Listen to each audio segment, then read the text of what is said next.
అందరికీ నమస్కారం. ఆంధ్రప్రదేశ్లో ఎన్నికలు ఈసారి హోరాహోరీగా జరిగాయి. జూన్ 4వ తారీఖున వెలువడే రిజల్ట్స్ కోసం అందరూ చాలా ఈగర్గా వెయిట్ చేస్తూ ఉన్నారు.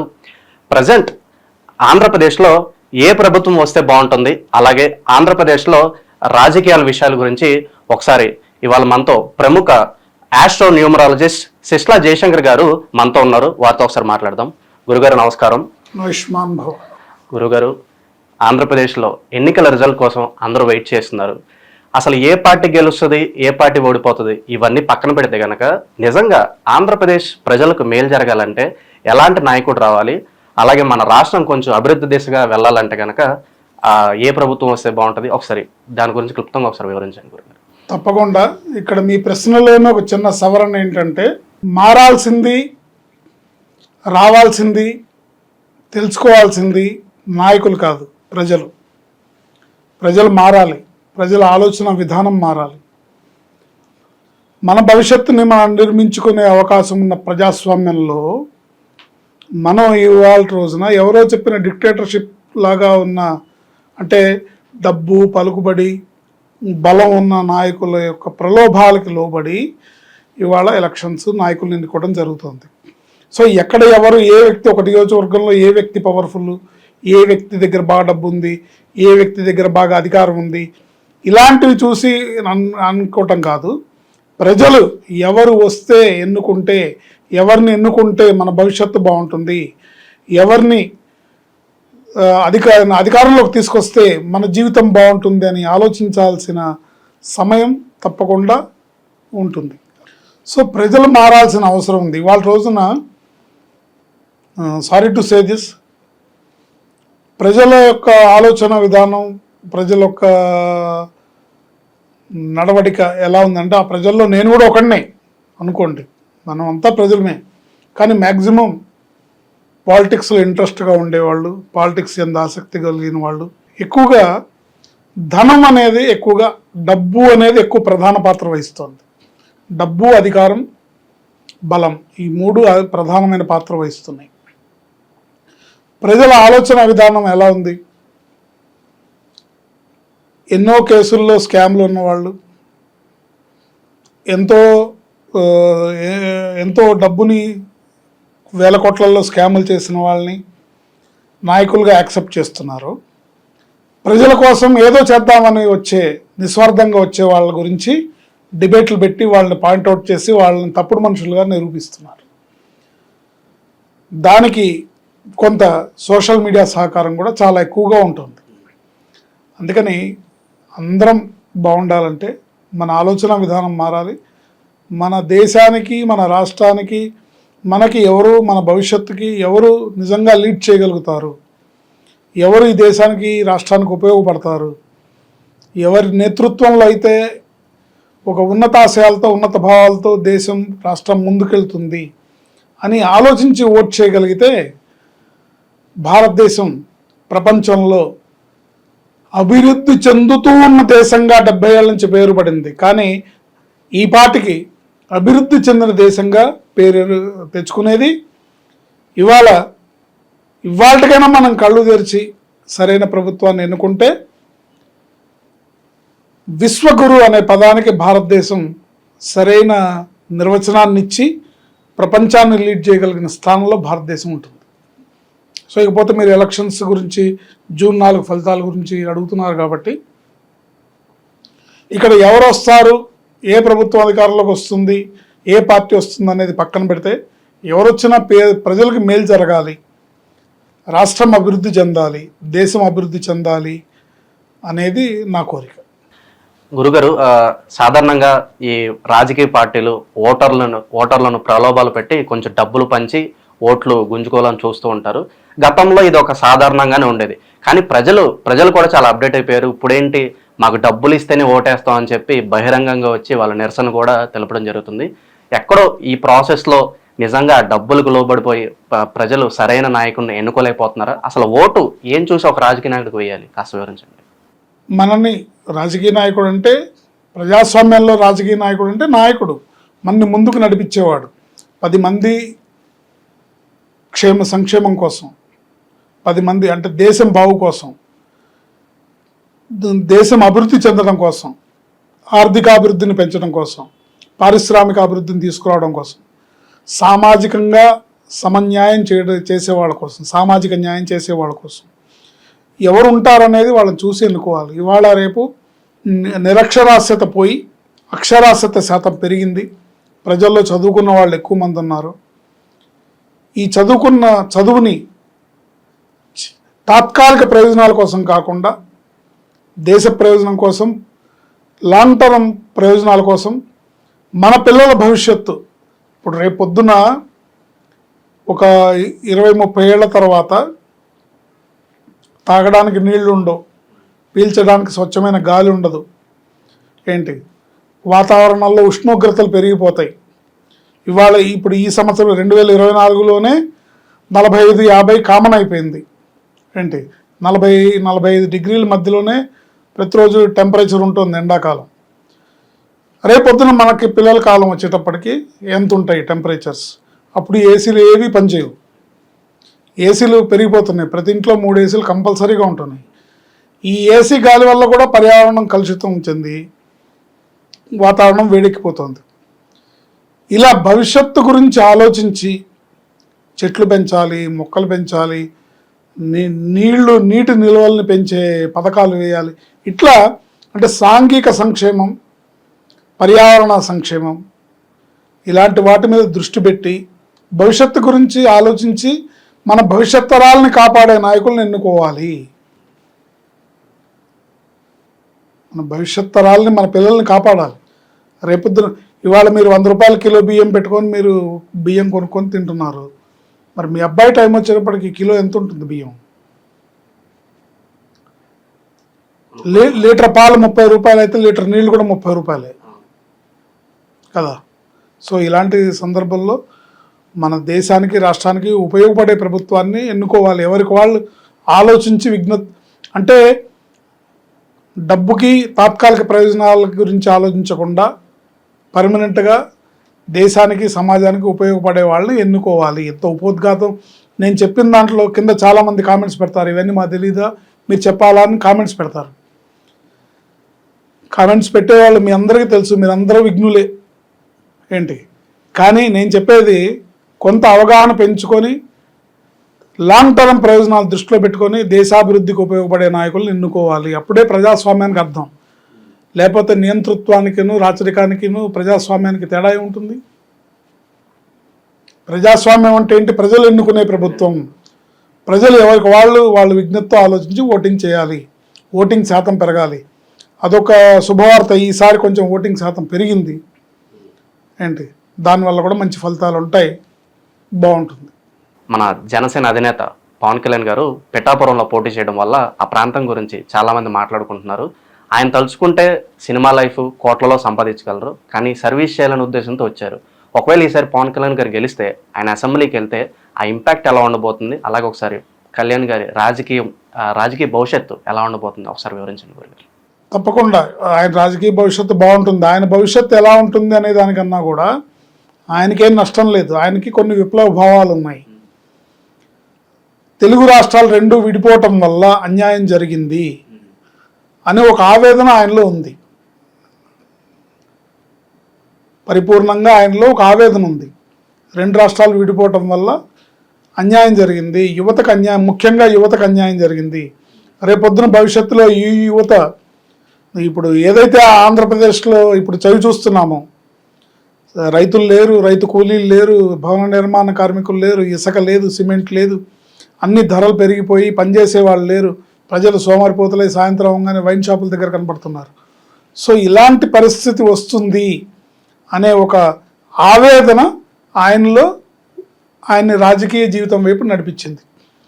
యాక్చువల్గా అయితే ఆయనకు అవసరం లేదు, శుభ్రంగా ఏసీ రూముల్లో ఉండి సినిమాలు చేసుకుంటూ కోట్ల రూపాయల సంపదని, ఆస్తిని పెంచుకునే అవకాశం ఆయనకు ఉంది అంటే. కానీ ఒక సామాజికమైన బాధ్యత, ఒక పౌరుడిగా బాధ్యత ఆయనలో ఉన్న ఆవేదనని పెంచి ఆయనలో ఉన్న ఒక విప్లవ భావాలు గల మనిషిని రాజకీయాల వైపు నడిపించింది. అలాంటి స్వార్థం లేని రాజకీయ నాయకుల్ని నిలబెట్టుకోవాల్సిన అవసరం ప్రజల మీద ఉంది. ప్రజలు ఆలోచించాలి, ఎవరు కరెక్ట్, ఎవరు ఇబ్బందులకు స్పందిస్తున్నారు, ఎవరు ఏం చేస్తున్నారు. ఇవాళ అపోజిషన్ పార్టీలు కానివ్వండి, ఎవరన్నా కానివ్వండి, ఒక వ్యక్తి ఎంత నిస్వార్థపరుడైనా అతన్ని దొంగగా చూపించాలంటే సోషల్ మీడియా ప్లాట్ఫామ్ చాలా ఈజీగా చూపించేస్తుంది. ఎంత సిన్సియర్ వ్యక్తినైనా పనికిరాని వ్యక్తిగా చూపిస్తుంది, ఎంత పనికిరాని వాడినైనా హీరోని చేస్తుంది. ఇవాళ అలాంటి మాధ్యమాలు ఉన్న మన దేశంలో సో మనం బాధ్యతగా వ్యవహరించి కొంత దేశానికి యువత భవిష్యత్తును దృష్టిలో పెట్టుకొని ముందుకు తీసుకెళ్తే బాగుంటుంది. ఆయన ఆయన ఆయన భవిష్యత్తు బాగుంటుంది, ఆయనకేం ఇబ్బంది లేదు. ఏంటి ఆయన పేరులో నెంబర్ బాగుంది. పవన్ కళ్యాణ్ అనేది చాలా పవర్ఫుల్ పేరు. ఆయన పేరులో అంత బలం, ఆయన జాతకం బాగుండకపోతే ఒక సినిమా స్టార్ అయినంత మాత్రాన ఒక రాజకీయ నాయకుడికి అంతమంది జనం ఒక రూపాయి ఇవ్వకుండా వెనకాల తిరిగేవాళ్ళు, ప్రతి సభకి అటెండ్ అయ్యేవాళ్ళు, లక్షల్లో కోట్లలో అంత ఫాలోయింగ్ అనేది ఒక వ్యక్తికి రావడం అనేది అంత ఈజీ విషయం కాదు. సో ఆయన భావాల్ని, ఆయన యాటిట్యూడ్ని, ఆయన ఆలోచనల్ని గౌరవించే యువత ఉన్నారు, కానీ సరిపోదు. ఆ బలం సరిపోవట్లేదు. ప్రతి ఒక్కళ్ళలోనూ ఒక ఆలోచన, ఒక నిస్వార్థమైన ఆలోచన బయలుదేరాలి. కొంత మన విజ్ఞతతో ఆలోచించాలి. ఆలోచించి మనం చేసి అలాంటి నిస్వార్థమైన రాజకీయ నాయకులు అరుదుగా ఉన్న మన దేశంలో మోడీ గారు లైక్ చేస్తారు పవన్ కళ్యాణ్ని ఏంటి, కానీ సందులో ఉన్న చిన్న చిన్న రౌడీలు కూడా పావలాగాడని, ప్యాకేజ్ స్టార్ అని తిడతారు. ఎందుకు? వాళ్ళకి తెలియదు, వాళ్ళ అజ్ఞానంతో మాట్లాడుతున్నారు. మరి ఒకవేళ అతను అంత నిస్వార్థపరుడు, అంత కేపబిలిటీ కలిగిన వాడు కాకపోతే మోడీ తన పక్కన కూర్చోబెట్టుకొని అతనికి అంత గౌరవం కూడా కదా, అతను ఈవెన్ ఎమ్మెల్యే కూడా కాదు కదా. 2 చోట్ల ఓడగొట్టారు ఆయన్ని. ఓడగొట్టారు, అతను ఓడిపోలేదు, ఓడగొట్టారు. ఏంటి ఇలాంటి విషయాలు మన రాజకీయాల్లో జరుగుతున్నాయి. కాబట్టి అలాంటి నిస్వార్థమైన రాజకీయ నాయకుల్ని బతికించుకోవడం అనేది ప్రజల ధర్మము. ఇప్పుడు ఆయన అసెంబ్లీకి ఈసారి కూడా వెళ్ళలేదనుకోండి, ఆయనకేం నష్టం? అన్నీ మానుకొని ఆయన పాపం ఇంట్లో కూర్చొని ఆయన సినిమాలో ఆయన పని ఆయన చేసుకుంటాడు. ఒక మంచి నాయకుడిని, ఒక నిస్వార్థమైన నాయకుడిని ప్రజలు కోల్పోతారు. ఇది మనం గమనించాలి. మీ విశ్లేషణ ప్రకారం గురుగారు, పవన్ కళ్యాణ్ గారికి ముఖ్యమంత్రి అయ్యే అవకాశం ఉందంటారా? ప్రజలు ఒక ఛాన్స్ అన్న ఇస్తారంటారా భవిష్యత్తులో అయినా? ఆయనకి పదవి అనేది అవసరం లేదండి. ఆయనకి ఏమాత్రం ఇప్పుడు ఏమీ లేకుండానే ఇంత చేయగలిగిన వాడు, ఆయనకి కొంత అవకాశం ఉన్నా కూడా ఆయన ఎంతో చేస్తాడు. ఏంటి అతనికి అభ్యుదయ భావాలు ఉన్నాయి, చేసే కెపాసిటీ ఉంది, అతనికి ఆ రాజకీయ చతురత ఉంది. ఏంటి వాళ్ళ కుటుంబంలో ఎవరికి లేని రాజకీయ చతురత ఆయనకు ఉంది. తప్పకుండా ఆయన అన్ని విధాల అభివృద్ధిలోకి వస్తాడు. సీఎం అనేది ఒక పదవి తప్ప ఆయనకి అక్కర్లే. ఆయన ఎమ్మెల్యే అయినా కూడా ఒక సీఎం ఎంత చేయగలడు అంత చేయగలడు. ఏంటి ఆయన చేస్తాడు, పని చేస్తాడు. ఆయనకి సపోర్ట్ ఇచ్చి నిలబెట్టుకోవాల్సిన బాధ్యత ఆయన అభిమానులది, ప్రజలది, అందరిది. ఆంధ్ర రాష్ట్రంలో ఎవరెవరు ఉంటున్నారో వాళ్ళందరిది. అలాంటి నాయకులు ఒక పవన్ కళ్యాణ్ గారి గురించే కాదు, అలా నిస్వార్థమైన రాజకీయ నాయకులు చాలామంది ఉన్నారు. వాళ్ళని మనం ఎంకరేజ్ చేయాలి. వీళ్ళు గెలవరు, వీళ్ళ దగ్గర డబ్బు లేదు, వీళ్ళు పోటీ చేయలేరు. ఇప్పుడు ఆయన మొత్తం అన్ని స్థానాల్లో 170 స్థానాల్లో పోటీ చేయలేదని ఎంతోమంది అభిమానులు నొచ్చుకున్న సందర్భం ఉంటుంది. సో ఆయన వాస్తవానికి దూరంగా గాల్లో ఎగరడు. ఆయన వాస్తవంగా వాళ్ళ దగ్గర డబ్బు లేదు, డబ్బు రాజకీయాలు వాళ్ళు చేయలేరు. డబ్బు కోసం రాజకీయాన్ని నడపడం కోసం డబ్బు ఎవరి దగ్గర తీసుకుంటే మళ్ళీ వాళ్ళకి లొంగి పనిచేయాలి. ఇవన్నీ ఉంటాయి కాబట్టి వాళ్ళ కెపాసిటీ ఎంత ఉందో అన్ని సీట్లోనే 21 సీట్లోనే ఆయన పోటీ చేశాడు. వాస్తవానికి దగ్గరగా ఉంటారు ఎవరేమనుకున్నా సరే. సో అలాంటి మంచి నాయకులను మనం కాపాడుకోవాల్సిన అవసరం ఉంటుంది. గురుగారు, మరి కుల రాజకీయాల గురించి మీరేమంటారు? గత పోలింగ్లో మనం చూసాం, ఒక వర్గానికి సంబంధించిన వాళ్ళు అలాగే ఇంకో వర్గానికి సంబంధించిన వాళ్ళు అల్లర్లు చేయడం, ఒకరినొకరు చంపుకునే దాకా వెళ్ళారు. అసలు ఈ కుల రాజకీయాల వల్ల మన ఆంధ్రప్రదేశ్ చాలా వెనక్కి వెళ్ళిపోతుంది. మరి కుల రాజకీయాలు ఎంతవరకు ఇంపాక్ట్ మన రాష్ట్రం మీద చూపిస్తున్నాయి అంటారు? మీ విశ్లేషణ ఏంటి? ఇది భారతదేశం యొక్క దౌర్భాగ్యం. ఇది ప్రపంచంలో ఎక్కడా లేదు. భారతదేశంలోనే కుల రాజకీయం, మత రాజకీయం ఈ రెండు ఉంటాయి. సో ఇవి ఇక్కడున్న నైసర్గిక సామాజిక పరిస్థితులు, ఇక్కడున్న స్వార్థపూరితమైన రాజకీయ నాయకులు స్వతంత్రం వచ్చినప్పటి నుంచి ఇప్పుడు ఎన్నో వేల సంవత్సరాల క్రితమే మన వాళ్ళు బంగారు రథాలకి యుద్ధాలు చేసి ప్రపంచాన్ని జయించిన చరిత్రలు. ఒక రాముడిని తీసుకోండి, రావణాసురుడిని సంహరించడం, అట్లాగే కృష్ణుని తీసుకోండి, కంసుని సంహరించడం, ఎంతోమంది రాక్షసుల్ని సంహరించడం. అంటే దుర్మార్గం మీద ధర్మం అనేది గెలవటం, మన వాళ్ళ వీరత్వం అనేది ఎన్నో ఏళ్ళుగా, ఎన్నో వేల యుగాల నుంచి ఉంది. ఇక్కడ ఎన్నో మన మన మన మన వాళ్ళు, మన సైనికులు, మన బలం ఏనుగుల మీద, ఈ గుర్రాల మీద యుద్ధాలు చేస్తే ఎక్కడి నుంచో గాడిదల మీద వచ్చిన వాళ్ళ చేతుల్లో మనం ఓడిపోతామా? మనం ఓడిపోయింది బ్రిటిష్ వాళ్ళ చేతుల్లోనో, లేకపోతే అరబియన్స్ చేతిలోనో, లేకపోతే ఇతర మతస్థుల చేతిలోనో, లేకపోతే మొఘల్ చక్రవర్తుల చేతుల్లోనో కాదు. ఇక్కడ ఈ దేశంలో ఉన్న దేశద్రోహుల వల్ల, ఇక్కడ మనలో మనం పడకపోవడం వల్ల, మనలో మనం పెట్టుకునే చిచ్చు వల్ల ఏర్పడిన రాజకీయ సంక్షోభం ఇది. ఎన్నో వేల సంవత్సరాల నుంచి ఇది భారతదేశానికి ఉన్న ఒక వీక్ పాయింట్ ఇది. అందువల్ల అంటే మన వాళ్ళ వల్లే మనం ఓడిపోతాం తప్ప ఎవరో శత్రువుల వల్ల కాదు. మనం అంత బలహీనులం కాదు, భారతీయులు అంత బలహీనులు కాదు.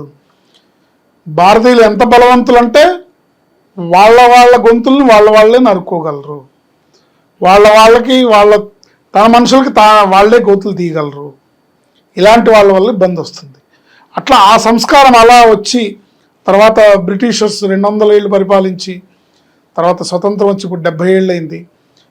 ఆ సంస్కారం, ఆ ఆనవాయితీ అట్లా కంటిన్యూ అవుతూ వస్తూ అవి కాలాంతరంలో మత రాజకీయాలుగా, కుల రాజకీయాలుగా విడిపోయి స్వార్థపూరితమైన రాజకీయాలుగా మారినాయి. అర్థమైందండి? సో ఇది భారతదేశం అంటే హిందుస్థాన్ అంటే హిందువుల యొక్క దేశం. ఇది ప్రపంచం మొత్తం హిందువుల దేశమే. హిందుస్థాన్ ఇది మనది, హిందుస్థాన్ ఇది హిందువుల దేశం. అర్థమైందా? సో ఇక్కడ ఎవరు రాజ్యం వెళ్తే ప్రజలందరూ సుఖంగా ఉంటారంటే ఎవరినైనా ఆదరించగలిగిన ఔదార్యం, ఎవరినైనా ఆదరించగలిగిన ఔన్నత్యం కేవలం హిందువులకే ఉంది. కాబట్టి హిందూ రాజ్యంగా ఉండటమే కరెక్ట్. హిందూ రాజ్యంగా ఉండి ఇప్పుడు ఒక ఛత్రపతి శివాజీలాగా, ఒక అపర ఆంజనేయ స్వామి అవతారంలాగా దేశానికి నరేంద్ర మోడీ గారు ఉన్నారు. ఆయన నేతృత్వంలో దేశం ముందుకెళ్ళటమే ఉత్తమమైన పని. ఏంటి అదే ఈ దేశానికి భవిష్యత్తుని సూచిస్తుంది. ఏంటి వేరే వాళ్ళ కింద మనం బానిసలుగా బతకడం కాదు, మనతో పాటు సోదర సమానంగా మనం ఎవరినైనా చూడగలం. కాబట్టి హిందూ రాజ్యమే ఉండాలి ఇక్కడ. ఇకపోతే మీరు కుల రాజకీయాలు అన్నారు. ఈ కుల రాజకీయాలు కూడా దేశం మొత్తం మాట్లాడుకునే ముందు ఇక ఆంధ్రప్రదేశ్ గురించి మనం మాట్లాడుకుంటే, ఆంధ్రప్రదేశ్లో ఉన్న నెంబర్ సంఖ్యాబలం ANDHRAPRADESH అనే నెంబరు మన మీద ఎక్కువ ప్రభావం చూపిస్తుంది.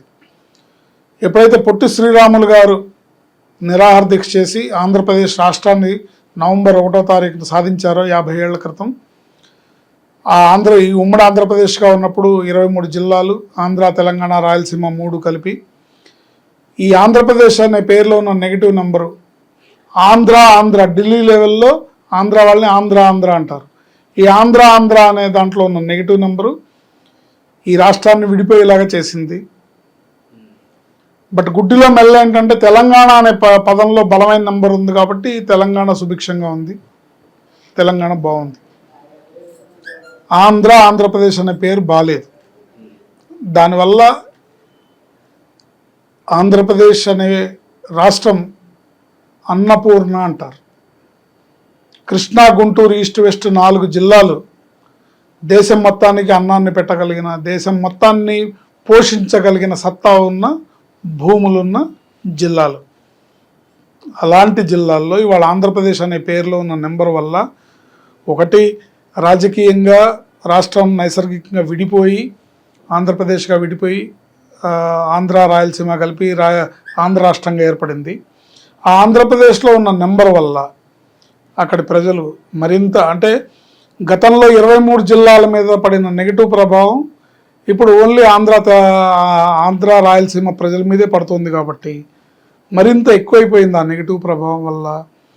రైతులు లేరు, వ్యవసాయం మీద ఆసక్తి లేదు, వ్యవసాయదారులు లేరు, వ్యవసాయ కూలీలు లేరు, బిల్డింగ్ కార్మికులు లేరు, భవన నిర్మాణాలు లేవు, ఇసుక లేదు, సిమెంట్ లేదు, రోడ్లు లేవు. ఏంటి కేవలం ఇక్కడ ఏముందా అంటే వైన్ షాపులు ఉన్నాయి. అది కూడా క్వాలిటీ లేని అవి మద్యం. అవి అవి మటుకు సాయంత్రం పూట భలే కలకల్లాడుతుంటాయి. ఇక్కడ ఏమన్నా ఉచితంగా అన్నం పెడుతున్నారు, అన్నదానం చేసే చోట ఎంతమంది ఉంటారో వైన్ షాప్ దగ్గర అంతమంది ఉంటారు. అందుకని ఇలాంటి ఆలోచన విధానం మారాలంటే ముఖ్యంగా ఆంధ్రప్రదేశ్ అనే పేరులో ఉన్న నెంబర్ మారితే మన రాష్ట్రం అభివృద్ధి చెందుతుంది, అన్నీ బాగుంటాయి. కాకపోతే ఏంటంటే అది రావాలంటే అనుగ్రహం కావాలి, సమయం రావాలి. సమయం వచ్చినప్పుడు జరుగుతుంది. తెలంగాణ అనే పేరులో ఉన్న బలమైన నెంబరు ఇవాళ తెలంగాణ రాష్ట్రం సుభిక్షంగా ఉంది. ఇక్కడ రియల్ ఎస్టేట్ బాగుంటుంది, ఇక్కడ కార్యకలాపాలు బాగా జరుగుతాయి, అన్ని నిత్య కళ్యాణం పచ్చతోరణంలాగా ఉంటుంది. మరి గురుగారు న్యూమరాలజీ కోణంలో ఆలోచిస్తే కనుక మన ఇక్కడ రాష్ట్రం ఆ సంఖ్య బలం పెరగాలంటే మరి పేర్లు ఏమన్నా సడలింపులు చేస్తే బాగుంటుంది అంటారు? తప్పకుండానండి. ఇంతకుముందు కూడా చాలాసార్లు చెప్పాము. ఆంధ్రప్రదేశ్లో మీరు రాసేటప్పుడు తెలుగులో రాస్తే ఏం రాస్తారు? రెండో ఆ రాస్తారు కదా. ఆంధ్రప్రదేశ్లో ఒక ఏ యాడ్ చేస్తే చాలు. ANDHRA PRA DESHలో ఒక ఏ యాడ్ చేస్తే అద్భుతంగా దేశం మొత్తానికి తలమానికంగా తయారయ్యే ఒక బ్రహ్మాండమైన అభివృద్ధిని సాధించే రాష్ట్రంగా ఆంధ్రప్రదేశ్ ఏర్పడుతుంది. సరైన నాయకత్వం అక్కడ ఎన్నుకోబడుతుంది, సరైన ప్రజలు సరైన దిశగా ఉంటారు, అన్ని రకాలుగా కూడా రాష్ట్రం అభివృద్ధి చెందుతుంది.